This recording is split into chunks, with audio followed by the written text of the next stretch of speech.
Alright, good morning. So hopefully today will be not a long day, but yesterday, as everybody saw, the gearbox is in, the rest of the tie rod ends, everything on the bottom side is in and done. We got the wheel back on and torqued. We got the new steering bolts in there. I'm gonna leave that guy. We were waiting on the steering shaft and we're waiting on the fast springs. Now everything is here, so everything should go well. We got the steering wheel tied. This is just how I do this to get the wheel from free spinning and tearing the clock spring up. So we have the stuff from fast, the tiny spring. I don't know if you can really see there. You got a little baby spring in there. The spring in the spring is the relief valve spring, and the bigger spring is the return spring, which that sucker is pretty stout. So we're gonna put both of those in today because why not? And right now we're waiting on the Teflon O-ring for the power steering hose. Again, I pulled it back off because it didn't feel right. It was kind of free spinning. Hopefully it's okay. I don't know. I'm not a really big fan of that kind of moving in there. It shouldn't move in my opinion, but what do I know, right? So, of course, I guess I'm going to try to tighten it but without the O-ring just to be safe. But shaft here, which is over here, so this is the Borgeson shaft. Just to kind of show y'all what you need. This is 00306 is the steering shaft, which is this complete shaft here. This is for the 99, the 07, 250, 350 pickups. And then the 034956, this is the shaft needed. That's on the newer style 11 to 16 trucks. Now obviously this thing looks a little bit bigger than those, right? But this is what goes on the shaft. This is what goes on the gearbox. Obviously, this right here is what goes on the gearbox on a factory. So we have the factory style gearbox in there. This is what we would use right here. Spline fitting, no big deal. This obviously will not work with that. I mean, right? So we're gonna get that together, get that on there. This is a cut to fit shaft. Hopefully we don't have to do anything too crazy with it, but you never know. Excuse me, big sneeze. I don't think we'll have to cut it. The length looks about right to what it should be as far as even what's on the factory truck, but we'll know more as we get there. So really the big thing is now I got to figure out how we're going to take this shaft out.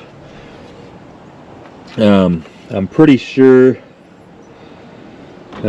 since this one should be easier to put in because I can actually pull the U-joints off. So I'm going to mark everything like this one. This one goes to the columns. I'm going to mark column here and gearbox here. That way I know and I don't get any confused. Now obviously they're two different sizes. I mean, it really shouldn't be a problem there, but you never know. But yeah, so we're going to do that. We're going to pull the U-joint off of the column, the fitting, and then I think, like I said, this shaft should separate out here so we can pull the bottom half out through here. And we should be able to pull the rest of the shaft out. Since we're not using that shaft, I may end up cutting it. I'm not too sure. Again, I do this mainly on Dodges. This isn't really so much a Ford thing that I got to do, but yeah, so because the plastic coupling will go around that, so I may just be able to pull the fitting, the coupling off, because this guy here is what will go in that gasket. So I don't think we'll have to cut anything here. It's going to be down here. We'll have to trim. Well, I guess let's go ahead and dive off into this whole thing. I'm going to put this on here just to make sure we don't get no dirt or grime inside them threads. Just a couple threads, not to keep shit out of it. Let's dive on. We'll get this together. We'll get everything bolted back on, make sure there's no leaks, and then we'll get the fast situated. Which hopefully it'll be the last time we got to deal with this fast. So it would be nice. Fast makes good pumps. Their customer service is awesome. I got nothing bad to say about it. This is the only truck, the only fast system I've ever installed on a 6-liter that has had this issue. All the other ones have been flawless. Just this one. I don't know what it is. Maybe it's just a one-off pump. Maybe the guys who assembled to put the wrong springs in it. Hey man, shit happens. I'm not mad about it. I'm just a little bit, you know, thrown off. Everybody gets a one-off. Nobody's perfect. Again, they're assembled by people. People make mistakes. Human error is the one thing we cannot control. So, well, let's get off into this thing. Try to get her done.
Alright, so the shaft is in. Wasn't too bad at all. The only thing I did is when I was putting the shaft in this here, I put the fitting on after I put the shaft through just to make sure there was no issues getting through the little rubber seal there. So you see the shaft all there, all nice and good. Caught underneath there. I think my hand caught underneath the shaft. I picked it up and I whacked myself right underneath the eyeball with the shaft. So it's not bleeding, but it's puffy. That's whatever. Shit happens. I'm just gonna say the old lady hit me. So you got to tell everybody you get a mark on your face. The old lady's just abusive. But the shaft's on. I marked everything. I got the red mark there. You can kind of see the other one on the shaft. That way I know exactly where to slide it in. I'm not sitting there fiddling with it for 20 minutes trying to figure out what groove needs to go where. Always put some thread lock on it. Just use some Parmatex blue. You can put red, I guess, if you wanted to, but I don't really see the point of using something so aggressive. So really blue or green, probably ideally green, but I don't have green, so blue is what it is. We got the nuts tightened up, the set nuts on the shaft coupling up here. Now all that's left to do is put this hose on here. We're gonna try to put the hose on anyway and see how it feels without the Teflon O-ring, just to see, because I'm just curious. And plus we're still waiting for it, so really ain't got nothing to lose, right? But I'm gonna see how it feels. I don't want to change this hose. This hose runs all the way to the cooler into the front of the truck, which is going to be a real pain in the ass if we have to change the hose out. Which, I mean, it is what it is if we do, right? I mean, how the hoses, how's the hose now? It makes it but almost well, 20 years old. Damn, it's 2026. That's right. It's an 06 truck, 20 years old. Good Lord, these trucks do not feel that old to me at all. These things really, they feel like 10 years old maybe, but and the 10-year-old trucks are freaking 6, 7. That's crazy. Where did the time go? Yeah, that's what we're gonna do, is put the hose on it to see how it feels, and as far as getting the battery box in, all that stuff, get everything hooked back up, and then we'll put the springs in the fast pump, make sure it's all good, and then shit. Once we get as long as the springs fix the fast issue and the regulator, so we can get the regulator at 60 pounds, we're gonna be cooking a Crisco. So that's where we're at though. The old Regency is almost ready to go back on the road. Another one down. We got another truck coming, a 6.7, I think it's a 16 or 15, somewhere in there. It's coming for AC work. It's actually one I forgot about. He had called me last year and said that he was going to want to have it done towards the beginning of the year, and he hit me up last night, and I was like, oh yeah, I forgot all about that. So we got that coming. Got a CP4 prevention kit we're going to put on our truck here in about a week. So things are starting to pick back up a little bit. which is something good. It's always better to be working on somebody else's stuff than my own, because this makes money, and well, that cost me money. So, all good though, all good. But yeah, I mean, Borgeson shafts are where it's at if you want to, you know, again, people always forget, replacing the gearbox is not your solve-all for loose steering. Granted, you know, you got tie rod ends and stuff that wear out too, but the steering shaft is the most crucial part, and they wear out. You know, again, the steering shaft has seen just as many miles in abuse as that gearbox has. So, just a FYI. That's it though. Let's get this old girl together. We can call it quits early. I like to call it quits early. Have an early dinner. Something like that, I don't know. Alright.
Alright, so as y'all saw, we got everything back together. Had no leaks on the gearbox. We pre-filled the reservoir before we started up, which it sucked it smooth empty, because it had the inventory of the gearbox, of course. So we already moved the wheel a little bit. It hasn't gone full cycles.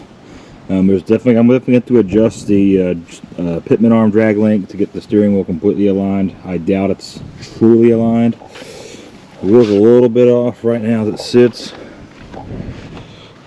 and it's going to be.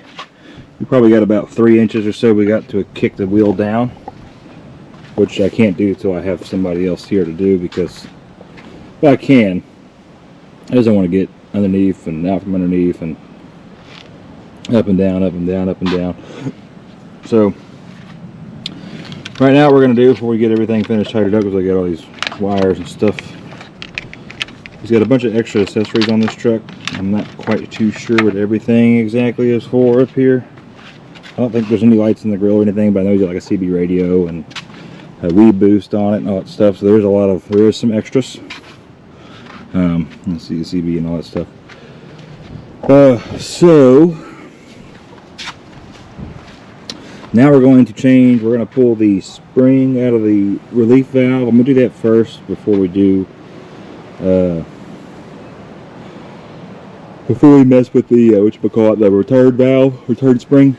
So we gave them both to us, but we're just going to do that one first, because that's the one I suspect the issues with. Remember where I put the damn thing? Probably in the tool cart, of course, because that's what I do. But we're going to put that in real quick. And then hopefully it should raise our pressure up. So I already backed off the nut on the regulator. I'm going to find the correct Allen head to go up here. That way I can just go ahead and back it off a little bit and we can adjust. If it does not, then back to the drawing board, and I guess we'll be well, I guess I'll be sending the FASS off to FASS and let FASS deal with the FASS. That makes a lot of sense. Let's do that first though. So there's 2 Allen heads on top of the T, or the pump T. It's a 5/32 Allen head. So we're going to do that real quick. It takes about 5 seconds, and then we'll come back, kick the key on, and hopefully our problems are resolved. I'm gonna try to do this. Only got one hand here, so we got a little spot here. Okay, so this right here is the spring they sent me, and this is the spring that was in it. Obviously, as you can tell, number one, this spring is shorter, and number two, this spring's a lot thicker. So the resistance, barely anything. She got a little bit more ass. So this is the correct spring that's supposed to be in this. This is not. From what I'm told, the spring in the 220s and up are supposed to be a spring like this. They're a little bit shorter, which, as we can tell, it's hard to really tell. It's only, man, it's by like just a little bit, but there is a little bit of a height difference. Very, very minor. I think it's like, this is 0.516, this is 0.613 or something like that. Very, very minute height difference, but it's a very soft spring compared to this one. So this should be because this is supposed to be what's in it. Obviously it was not. So I hope this will be our solve all, and we will have a fast that will now hit 60 pounds to keep this engine satisfied. So let's get it in there real quick and see what she does. Alright, looky there. Look at that right there. Smack dab, freaking 69 pounds. That's the money. Oh, I'm very, very thrilled. So, we just need to find the correct Allen head. To adjust this, we need to back off just a little bit. Nothing crazy.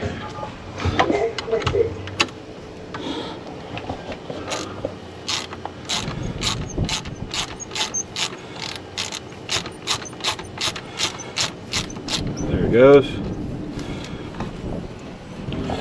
Which means we have good adjustment room, so we're gonna shoot for right about, oh wow, you can hear it relieving.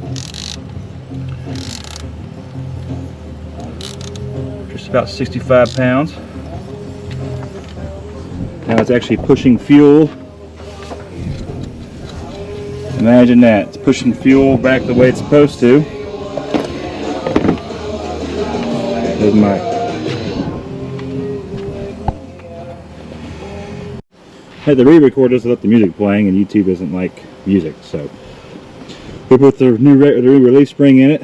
It immediately hit 71 pounds, so right now I've already adjusted the regulator back to just about 65, 66 pounds.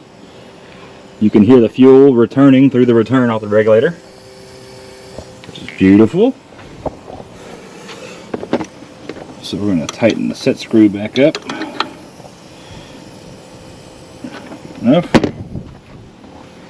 And we'll fire her up.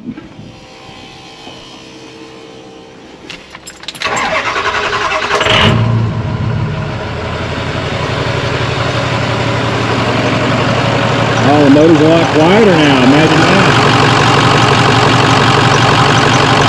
Oh, neat.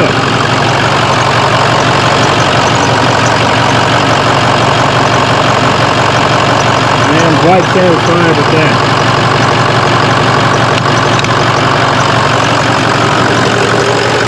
Alright.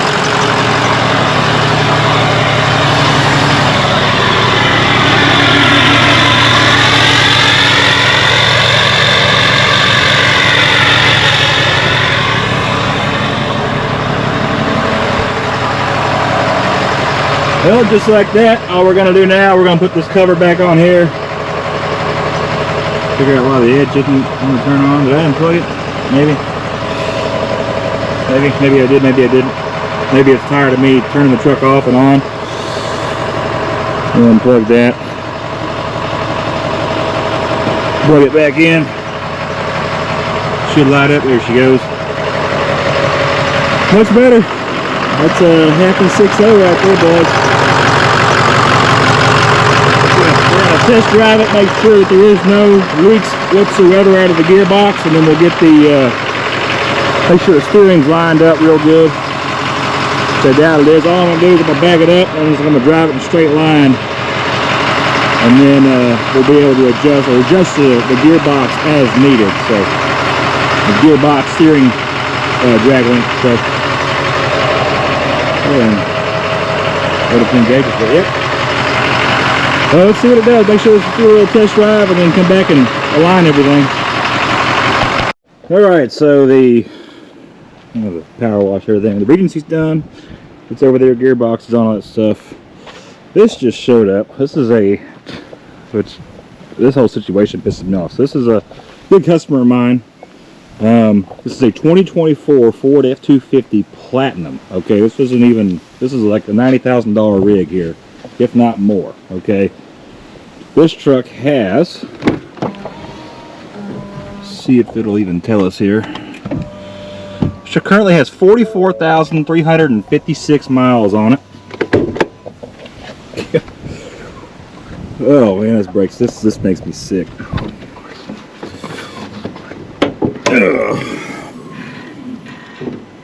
This is a non-HO truck, I believe. Yeah, so it didn't have the red labels. This is a non-HO.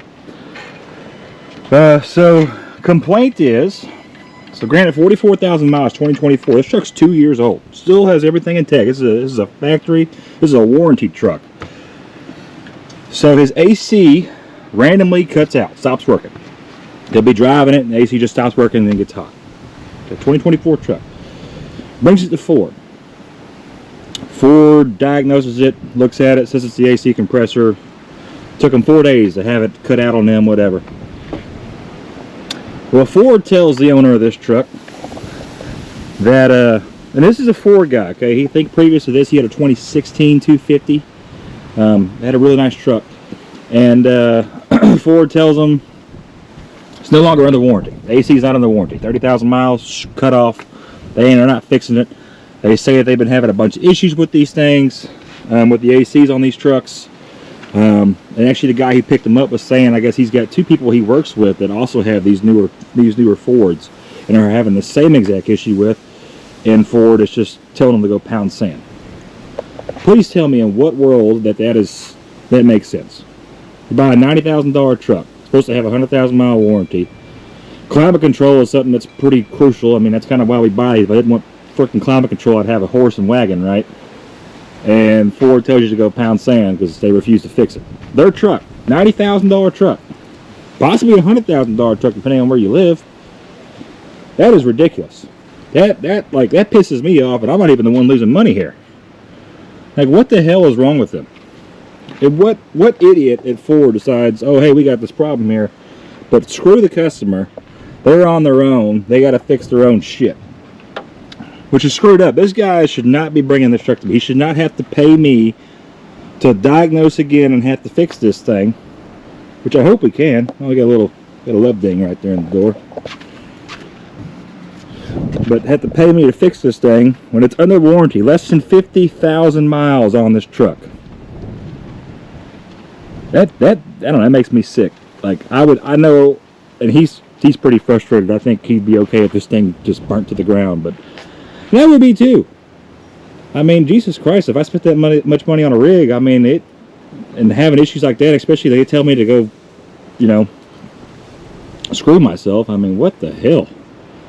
If that's not a reason to not buy Ford, I don't know what is, because that would freaking, I'd come unglued. I don't do that. That's not how that works. At all, especially if it's a known issue. Like, come on, people. What are we doing? Whatever. So we're not in a rush to work this. This guy works out of the country, so he leaves. Today is Thursday. He leaves for work Monday. He'll probably be gone for a month or 2. So he's not in a rush to have this truck fixed. He just wants me to look at it and see what's going on. I feel bad, honestly. Like, it's a beautiful truck. I really do love the new body style of Fords, the interior. My F-150 had the same interior design. I love the new interior of these trucks. This looks like a truck interior. And just for Ford to tell you, sucks to suck, your AC doesn't work anymore. Oh, Jesus Christ. Oh. Yep. So anybody looking to buy a Ford, don't. I don't know, unless you just are okay with no AC. But I'm probably going to start working more on that. I'll probably start tearing that one more apart, move this one out of the way, and go from there. I might start looking at the day too, just to kind of see what's going on. Well, we've been messing with this thing for the better part. We're not going to touch that because now I'm out of time. But So, just so everybody knows, it's 3-year, 36,000 mile warranty, covers electronics and AC. It's not just Ford. Ram has the same warranty. I called them to verify. So, which is ridiculous. The manufacturer should do better than that, because if you're charging $90,000 for a truck and you can only guarantee electronics and AC for 36,000 miles or 3 years, that's ridiculous. That's screwing the customer over royally. Do better. And and my truck probably had that same warranty too. I didn't know, but of course mine, I've boarded warranty a long time. Oh, hang on. That was my Matco guy calling me because I gotta repay the year subscription for this thing because it's now over a year old, and which and it's not just Matco. Snap-on does it. Mac does it. But, you pay a lot of money for the tool, and you gotta pay a lot of money to be able to use the tool. And typically, it really wouldn't matter. The problem is that since this is such a new truck, Ford has the software locked up, and they have a licensing agreement with Matco software, which I'm sure they got the same thing with Snap-on and whatever. And part of that licensing agreement is they like their chunk of change, so they will allow companies like Snap-on and Matco to access their vehicles, because God forbid, it's like that John Deere mentality. We don't want nobody else fixing unless you're really going to pay. We're going to make our money anyway. So, Ford, fucking my eyes out. So the AC did cut out on me.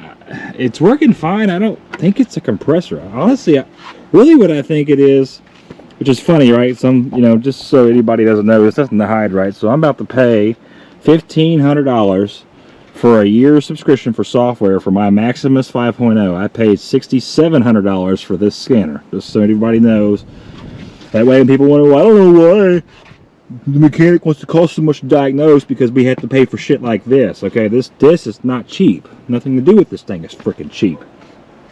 I mean, they got the off-brand stuff, but they don't have the support like these do. Just gotta put the numbing cream on it and just bend over and take it, because that's the way it is. But I really think this is a sensor issue. I think it's like a high pressure sensor because it stopped where it shut off, and I don't think the lines didn't freeze up. I didn't see anything like that,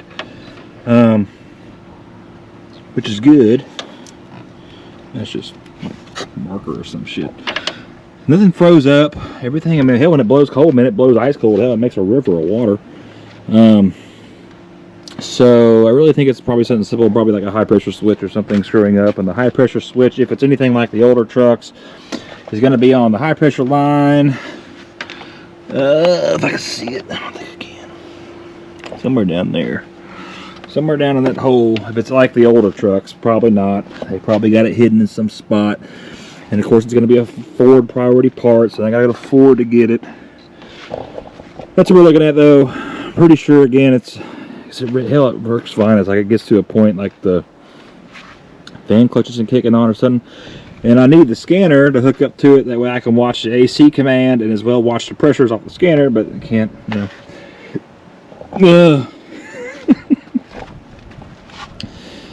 Oh, you gotta laugh to keep from crying. I think it's what they say. Whatever, though. So we'll get it taken care of, and we'll get our software, and life will go on. It's just part of it. Just welcome the tools. Yeah. My feelings are hurt, if you can't tell. So we're gonna deal with that, and I think it's really gonna be it for today. Obviously, we're not gonna fix this thing today. He's not in a rush for it regardless, so we're just gonna go ahead and put our stuff up, and then I'm just gonna wait for him to call me back so we can get the subscription updated and get the scanner going, and that's gonna be really all I'm gonna do today. So thank you all for watching. This will be the last video of the week that I record, and then we'll make some more. I think when we come back, we'll have I think I got a 17 Ford coming for the disaster kit, so we're doing that. Excuse me. That truck leaves, the Ram leaves either tomorrow, I think he said, and then we'll be doing some more on that thing, and we got work coming. It's coming. It's picking back up. It's typically how that goes. I was just saying the other day that it's kind of slow right now, beginning of the year, nobody's spending much. I get it, Christmas just happened, New Year's just happened. I get it. It's just normally how it is anyway. It's either actually a feast or famine. Typically this time of the day. I think 2 years ago it was feast, and last year it was famine, and this year it was famine, and now it's the phone's ringing off the wall. So it's typically about how that works. Ask and you shall receive, right? So that's gonna be it though. Thank y'all for watching. I'll see y'all in the next video.